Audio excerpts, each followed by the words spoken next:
as an entrepreneur, you want to make a huge difference out there.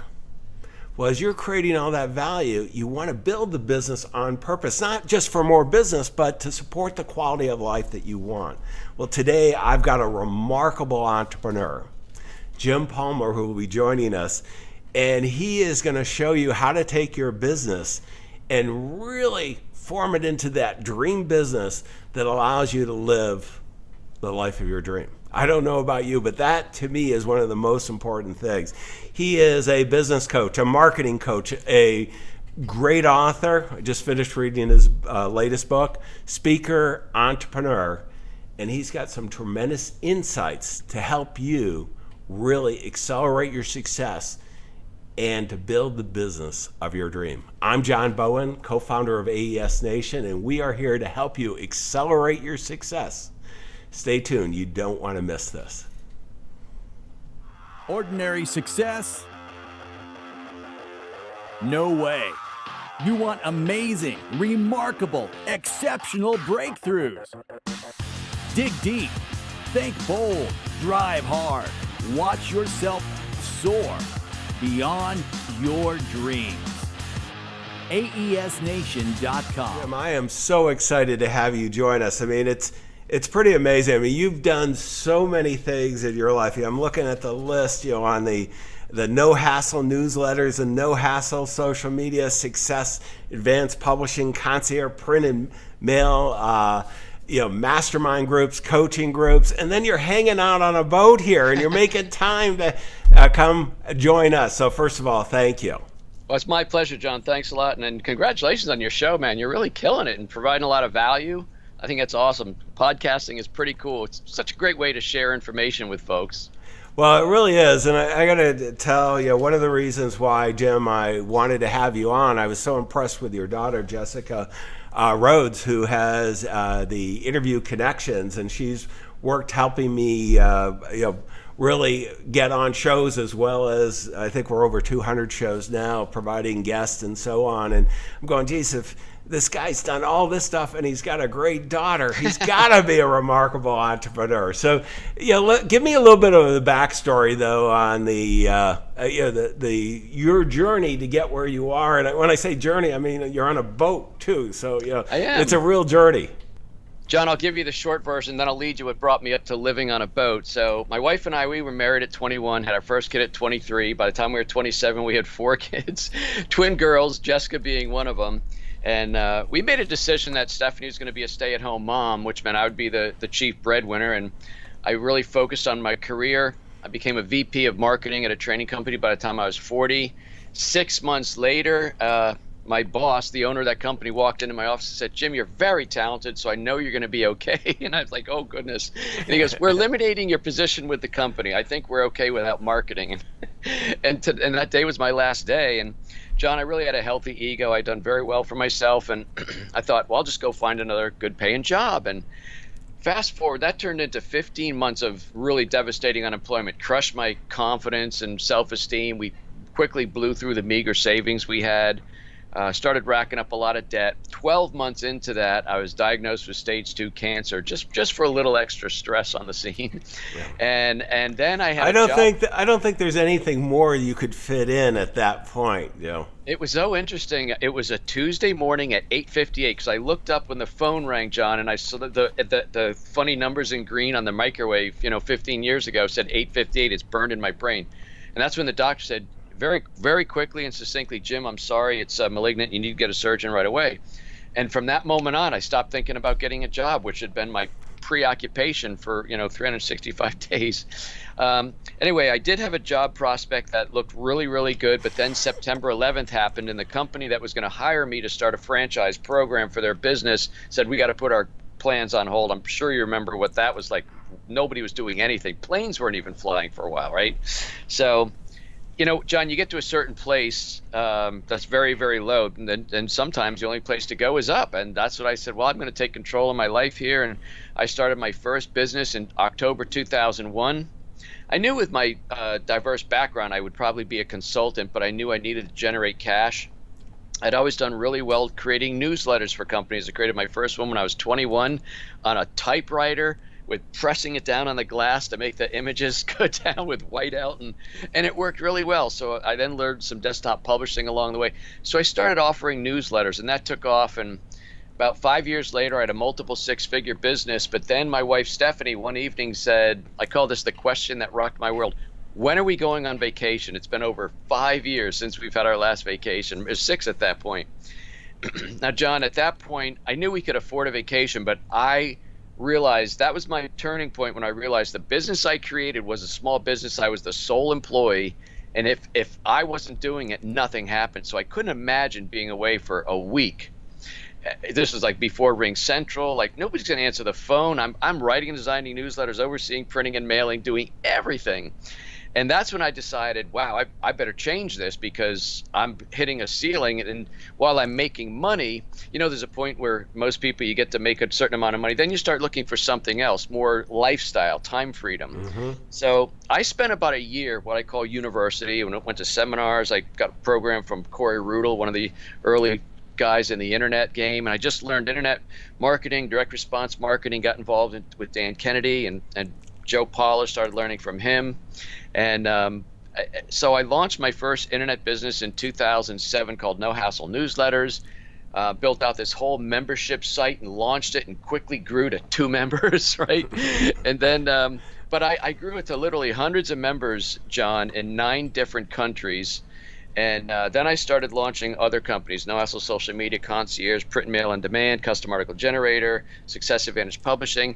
And in 2009, I'm attending a lot of events, and people ask, how are you doing all this? And that's when I launched my coaching program.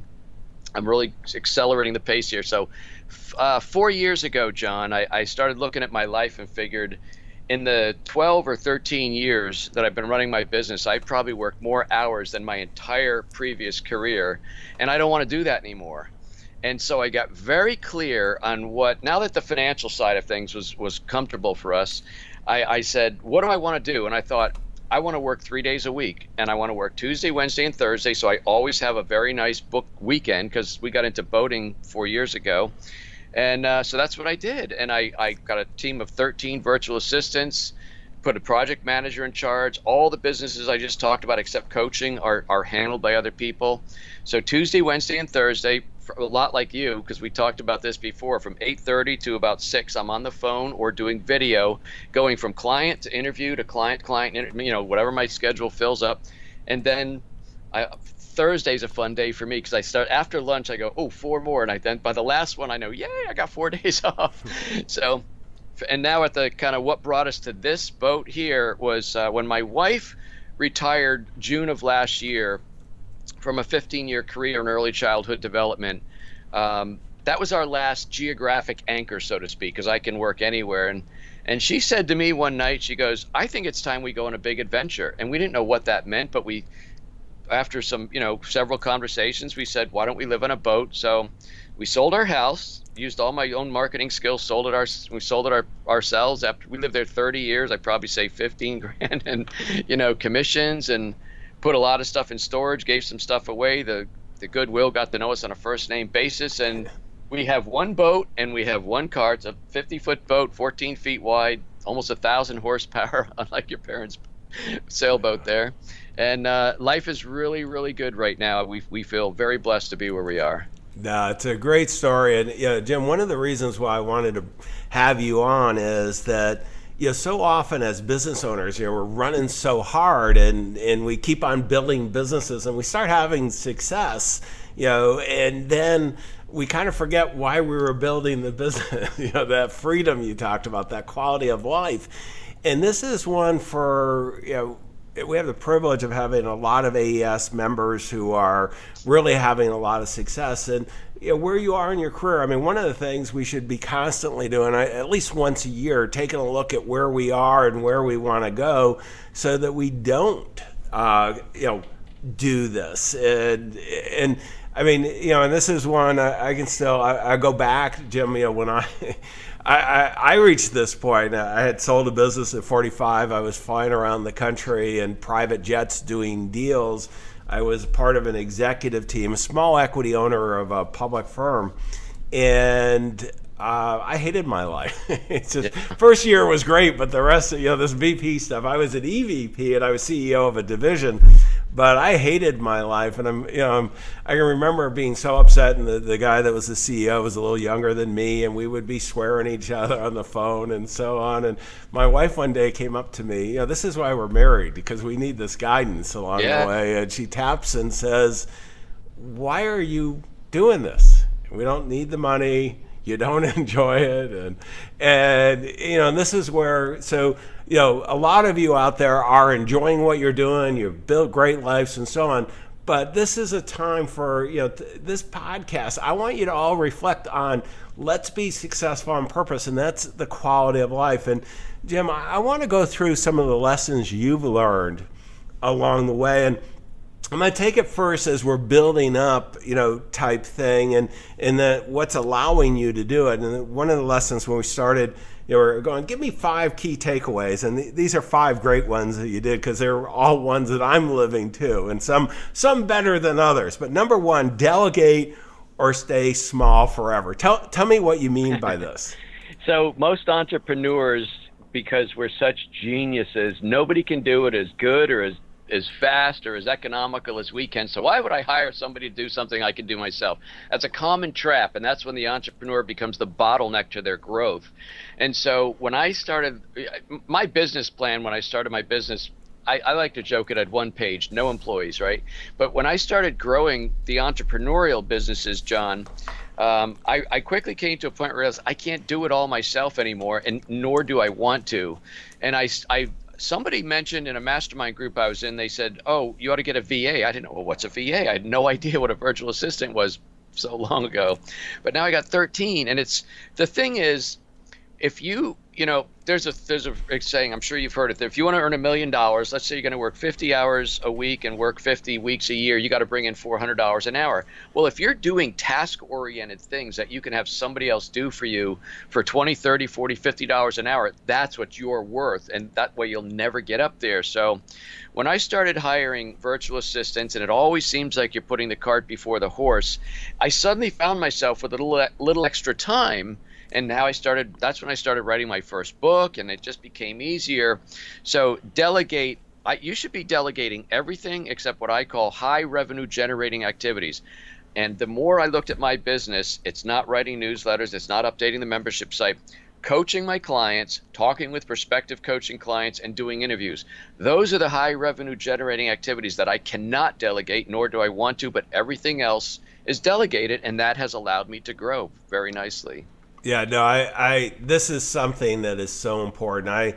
I had, in my last business, I was 400 employees, and some of you out there have more than me, some have less. I'll tell you, I didn't really enjoy it, Jim. It's just, it's a lot of work and it's a lot of responsibility. Today, I've got multiple businesses, as you do, and have a team of independent contractors, some virtual assistants, all different types of people who are helping me. And this is one of the great things with technology today, that the ability to work with a super team and be anywhere, anytime is amazing.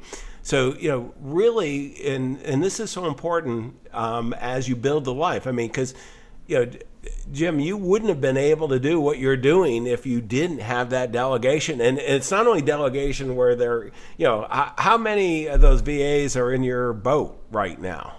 None of them. No. Yeah. And I'm looking around my global headquarters pool house. Nobody's here too, other than me. And, this is where I think there's such an opportunity. But let's talk about, okay, so we're simplifying life. We got some great people, making a big difference. And let's talk about how do we, one of the things that you talk about both in your book, and we'll come to that a little bit later, but throughout your life, you're leading this, is this whole concept of earning more money because of you versus, the business and so on. Give us a little framing on that. So the expression I use is you'll earn significantly more money for who you are than what you do. So it's really not about the deliverable. So like if you're a dentist and you spend all your time trying to become a better dentist, I'm going to get teeth whiter, faster, more, move patients in and out of the chair. That's might help a little bit, but that's not what's going to fill your waiting room with patients. If you're an accountant, I know you work with financial advisors, but in the world of accountants, I coach a lot of accountants, and they're like, well, what's your message going to be when there's like 60 or 100 other accountants in your neighborhood? Well, we had numbers really, really, really well. I mean, that's not an attractive message. And so it really has to do with creating an attractive brand, which will move you from always pursuing new customers or clients or patients to being the pursued. I started studying this, and interestingly enough, when I had cancer, I had melanoma, John, and we didn't just go to, let's go down because there's 4 hospitals. We'll just go check in. And no, I quickly found out who was the number one doctor who knows melanoma inside and out. We found that guy who was booked up for months. Somehow I used my persuasion, and I was in there in 3 days. Just told, I'm coming down. Do you want me in the morning or afternoon? Because I am coming. I was just really persistent. Yeah. It's funny what happens when your life's on the line. You really know how to sell, right? But and my wife Stephanie got a spiral fracture on the ice when we used to live in Pennsylvania. And we didn't just go to an orthopedic surgeon. Who's the best guy that knows how to unspiral your bone and put? And like when you're a business owner, or if you're a customer or whatever, and you have a problem that you need a solution to, you're not going to go just go find the cheapest guy. You know, when I discovered this, and I got to give Dan Kennedy a lot of credit because I was reading his book No BS Wealth Attraction, learning about the power of anointing yourself as the go-to resource. And that's when I was just starting No Hassle newsletters, and I figured, well, I got to be somebody other than the president of my own company, right? And one of my clients, this all happened like within 24 hours, John. One of my clients called me up who I had done his newsletter, and he goes, Jim, I've got three new customers from the first newsletter. And he goes, you're a doggone newsletter guru. That's what you are. And so I branded myself I said, okay, I'm a newsletter guru. And that's how that happened. And I rode that for 7 or 8 years before I rebranded myself the Dream Business Coach. And literally, I never went to college for desktop publishing. Lord knows I'm not a gifted writer. I have a good editor that makes me sound smarter than I am. But somehow, for many, many years, people, if you want a customer newsletter, you go to Jimmy's, the newsletter guru. But I anointed myself that. So you have to figure out what's important to you and who is your target customer, what are they looking for, and that way, I'll give you one more quick example, just so if people are like struggling a little bit. In the world of copywriting, if you wanted to hire somebody to write a sales letter or a copy for a website, you could find somebody for $3,000 that would do a pretty decent job. You could find somebody in a smaller group, but a lot of people who are seasoned veterans for say $10,000. Is that copy 3+ times better? It might be better, but I doubt. And then there's a handful of people, well, actually 2 or 3 that I can think of, Kennedy, John Carlton, those types, who can charge $100,000 to write a sales letter. And they will all tell you, it is not 10 times better than that guy at 10,000, but doggone it, he's John Carlton and he's going to write my sales letter. That's the power of the brand versus the deliverable. Well, and not only that, those guys will take a royalty too. That's right. Along the way. And I mean, this is so important. We teach this in advisors. Matter of fact, we just wrote a book that we haven't published yet, Excelling in Turbulence, where it was a big study of estate planning, tax, and estate attorneys. And we're just first draft of a manuscript on studying accountants. And if there's one commonality of who's at the top of the game, it's exactly what you just talked about. We call it thought leadership, and it's the ability to position yourself as an authority. And there's nobody that goes out and puts, if you don't put the flag in the ground, they don't usually. I mean, you did, you got, what was it? You're the newsletter guru. Yeah. And, somebody appointed, but it doesn't do any good just one guy saying it. You got to, put it on the website, go out and then deliver on that experience. And, this is, and then you covered it too, Jim, where you're not the best writer. I've written 20 books. I have a partner that's written 50 books. He actually writes. I don't. author. I have a team of virtual assistants, your writers and editors and publishers and all that work with me, and they're my ideas. But that positioning for thought leadership is just huge. And I got to tell you, let me give you an example. I was a financial advisor, 2 partners.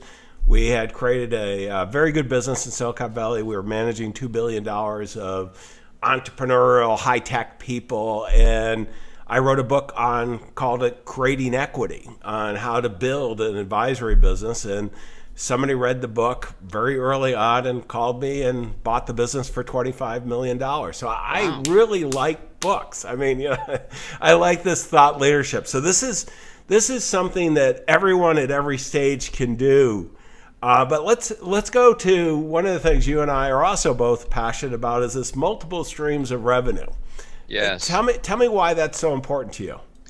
I believe there's a difference between a small business owner and entrepreneur, and sometimes they're just thrown together. A small business owner has and by the way, you can be a small business owner with an entrepreneurial mindset, but a small business owner typically thinks the only way to grow their business is to get more customers and sell more of what they sell. If you're a jewelry store, if you own a jewelry store, say you have 1,200 square foot store in a strip mall, you're going to sell more jewelry. I'll pack in more cases, put more stuff in the cases, open a few more hours, but you're going to get to a point where you're maxed out, whether it's $1 million a year, $2 million a year. And the only way you're going to grow your business, if you're a small business owner who owns a jewelry store, is what? You're going to open another location, because I got to keep selling more jewelry. An entrepreneur is not just sales motivated, he's wealth creation motivated. So how many different ways can I create wealth for myself? And it's a very big thing. So when I created No Hassle newsletters, I thought, well, this is just a different business model. The question I asked myself after reading Think and Grow Rich and learning about the power of the subconscious mind, I said, how can I use my skill and talent for writing and designing newsletters, and instead of being paid one client at a time and then hoping, wishing, and praying they come back next month, next quarter, or any time in the next year, I can be paid by multiple people? That led to the whole internet. I can sell templates and content over the internet. And that's what led to that, John. So multiple streams of revenue started coming when people started asking me for different things. Hey, can you help us with articles? Can you help us with content for Facebook and blog posts? And my brain started getting wired, because I came out of, I guess you would call it corporate America. My first business was a typical small business. But after I started hanging around people like Joe and Dan, and I started learning about the entrepreneurial mindset. And so when somebody would ask me almost for a referral, I would think, I could either make a referral or I could create a revenue stream. And that's how I launched every one of those businesses you named, was because people were asking me, can you recommend a writer? Who does your printing? Can I hook up with that? And I said, well, I could introduce you to him, but I think I'll just make a partnership with him, and I'll create a website where you'll place your order. He'll do all the back end. I don't touch or see anything, and I get a little taste on the top there. And so one of the things I like to say is, if you have a really, really solid business and you have a great revenue, you'll sleep at night. But I sleep like a baby, knowing there's multiple streams. So if one goes down, another one will pick up the slack, and so that's multiple streams of revenue. Well, it is it's so critical. The thing that I find is people are building great businesses. They do have multiple revenue, and it's that initial focus. You can't try to do everything at once, but letting the market tell you what they value, and particularly people who are willing to write the large checks to you. That's the opinions that you want. And then you go ahead and you make a business decision. Which are the ones that are aligned that you can do, that you can create value? I mean, as entrepreneurs, the only way we get paid is creating value for others. And the more value we can do, and boy, the internet today, the ability to scale up and do that and do it in a way to create these multiple revenue streams is just huge. Can I just add one more thing to that? So you said the value, and I totally get that. Now, that absolutely is a mindset shift. I've been working for about 5 years with a mindset coach myself to help me over some of these hurdles, because when I thought of, can I just work 3 days a week? Well, what if the business sales? Do I have to come back and now work 4 or 5? And all you have to do is provide enough value to enough people that's going to fit the lifestyle that you want to create for yourself. And so I'm charging considerably more for my services than I was 3 years ago, but I work that plan. But it is always tied to value. People ask, well, what are you going to be doing in 5 years? I'm 59 right now. And I said, well, in 5 years, I'll probably be semi-retired. You could probably say I'm that now, but I think I work pretty hard. But I'll be semi-retired, and maybe instead of 50 coaching clients like I have now, I might have 5 or 10, and maybe I'll just handle them all one day a week, because I can't sit still for too long. I've never even held a fishing pole. I'm always doing. But it is all about value, and when you do provide more value than you're receiving in compensation, you will have more business than you know what to do with. Yeah, it's going to be interesting, Jim, and this will be interesting for all of us, is how it evolves, because I had that liquidity event, and I was 45 at the end of the earnout, and I was going to take a year off and decide whether I just wanted to play for the rest of my life. And I found out I wasn't good at that. I don't want to go golfing 5 days a week. I don't want to go sailing 5 days a week. I don't want to go scuba diving 5 days a week, or as a pilot in the Navy, just fly. I got to do something where I was creating value, and really I love what, as an entrepreneur. But you have the ability to customize it, which can really make a difference. And that's where one of the things that Jim and I are both saying is, let's just be successful on purpose, whatever it is. Go ahead and for you, because it's your definition. But one of the things that we both have done, Jim, along our way is thinking big, as really small businesses. And, why is that so important for your fellow entrepreneurs? When I started my first business, this is after the unemployment and the cancer and everything, and I was very fortunate to get a mentor. And he goes, so Palmer, my first company was called Dynamic Communications. What are you going to do with this dynamic thing? I said, John, if I can just generate $50,000 to $100,000, I mean, from me, I wasn't sure if I was going to be alive in 5 years. That I know everybody's going, what? That's no goal. But that was in my mindset, because I come from a very beaten down place. And John, he looked across, because his name was John. That's why I thought I was calling you the wrong name. He goes, John looked across the table, and I thought he was going to hit me. He goes, what the hell's wrong with you? 50, 100 grand, that's nothing. He said, let me ask you something. Can you live on $500,000 or $1 million a year? I said, yes, I can. He said, you need to think bigger. And he goes, here's the problem. If you want to add, say, 3 new clients or 5 new clients this month, you know what to do. You're going to go to networking events. You might do some mailers. You're going to knock on doors. But if you want to add 50 new clients instead of 5, you have to ask your brain, what do I have to do to add 50 new clients? Because that's outside the box thinking. And anybody who's watching this, financial planner or anything, if you, instead of adding 10, I call it the power of 0, add a 0, and instead of going for 10 new clients, you're going to go for 100.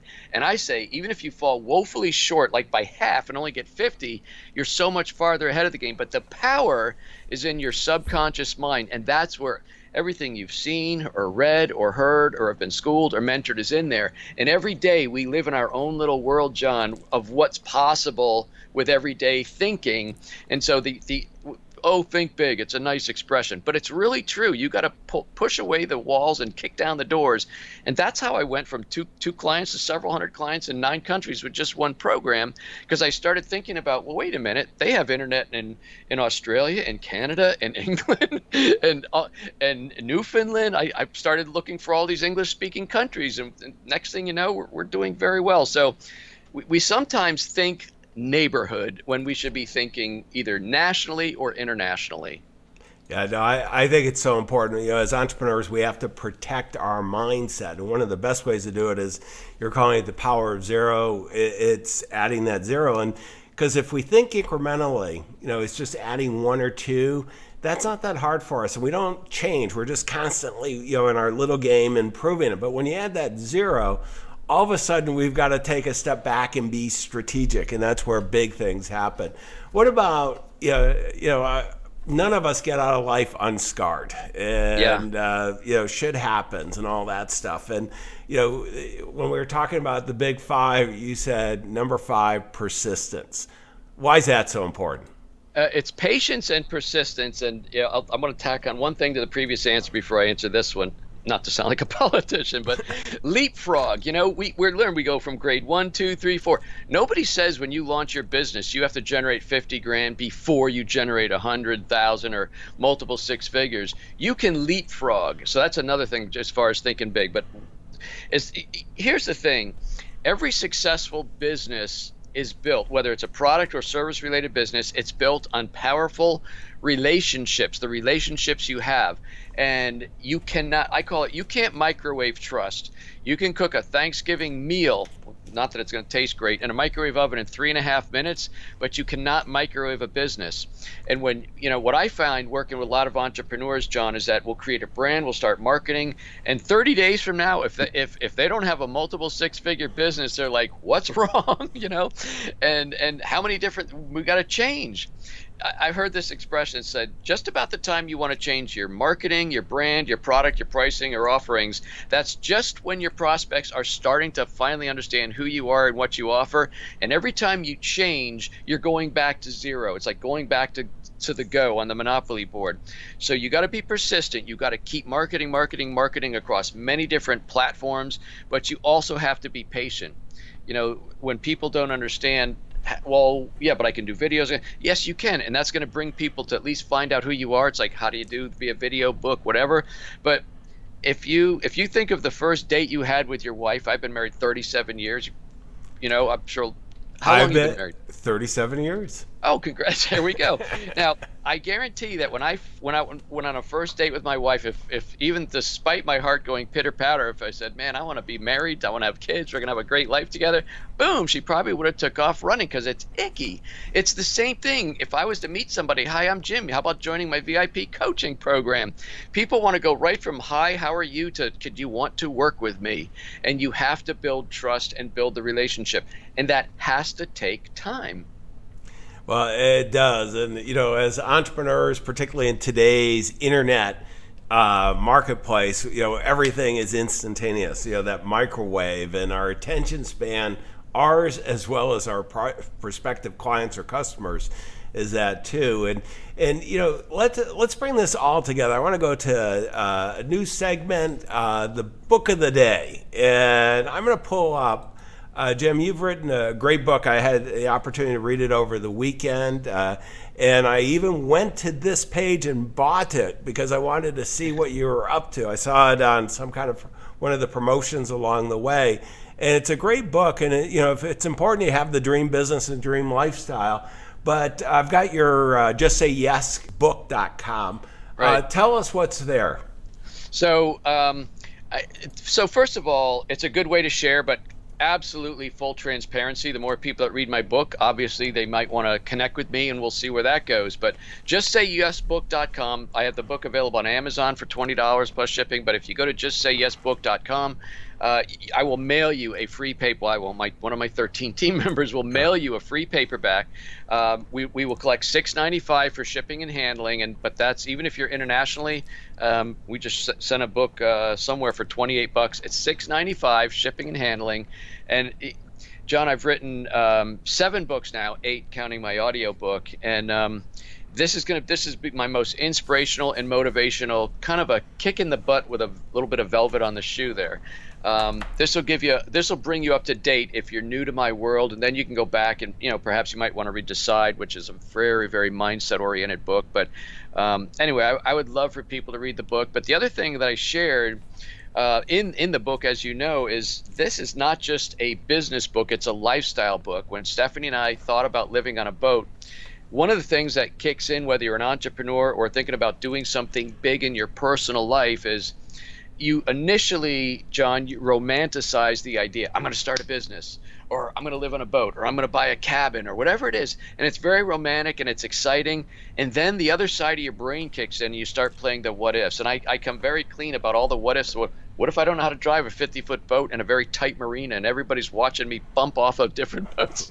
What if I run aground, or we get lost? We get heavy fog.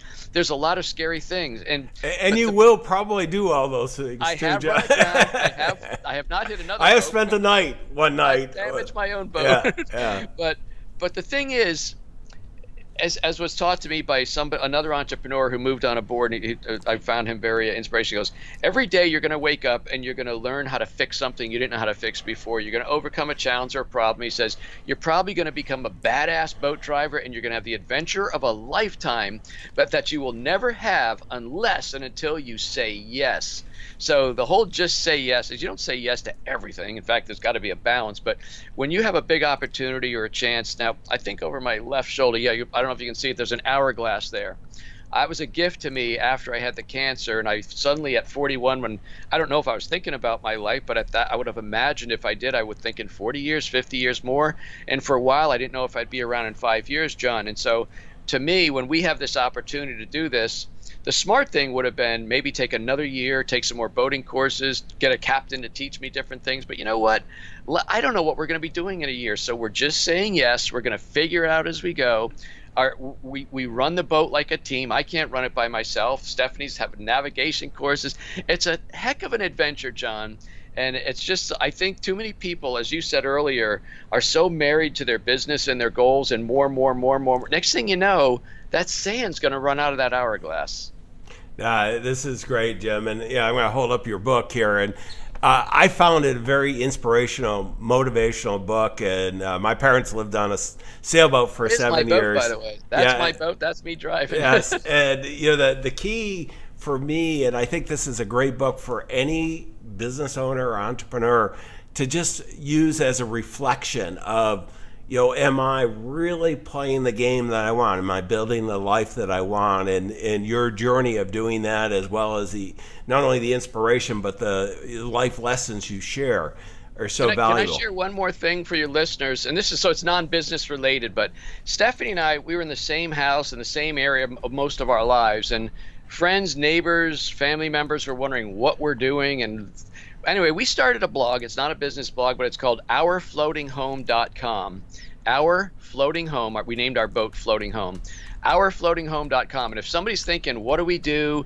We go in the first few blogs, we actually explain our thought process, and then we go on and we do a video tour of the boat. Anyway, somebody might find it a little fun if they want to check that out when they're not working so much. So I will pull that up, I think right now. Let's see if they're coming up for some reason. There. Yep, there it is.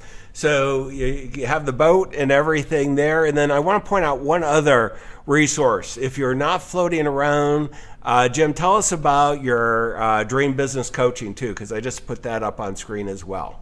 Yeah, Dream Biz Coaching, dreambizcoaching.com. You learn a little bit more about me, what I do, the strengths, the things I bring to the table. There's over 50 testimonials of people I've worked with, but there's 3 different coaching levels. It is by application only. You can't click a button and join. You have to apply, and then if I think there's something we can do together, then you and I will schedule a call and we'll meet. But I think everybody's born with a God-given skill and talent, and I finally figured out at a very late age that my gift is marketing and business building and actually being a teacher and a mentor and a pusher. So anyway, thanks for mentioning that. That's nice. Well, it's great, and that's so valuable. Let me go to key takeaways here. I mean, this to me is really, Jim, a great interview, because I just love the whole concept. We're in business to create a great life. I mean, not only for ourselves and our enlightened self-interest, but for all stakeholders, our clients, our customers, our teammates, our partners, shareholders if we have it, and our family members. And so we've got to be successful on purpose and design that. Way to do it. Jim gave us 5 big ones. I'm going to just restate them. Delegate or stay small forever. And there's such a new way of delegating available to all of us, and to really get out of that box that we have to have all the employees in a fixed location anymore. And really think about the thought leadership and creating, how do you differentiate yourself? It's not, as Jim was saying, by doing it even better, and that's important to deliver a great experience and so on, but how can you rise above the crowd? And I use the term thought leader, but to attract the right clients and customers to you, and multiple streams of revenue. Enough said. You should have you want to have as many coming in that make sense.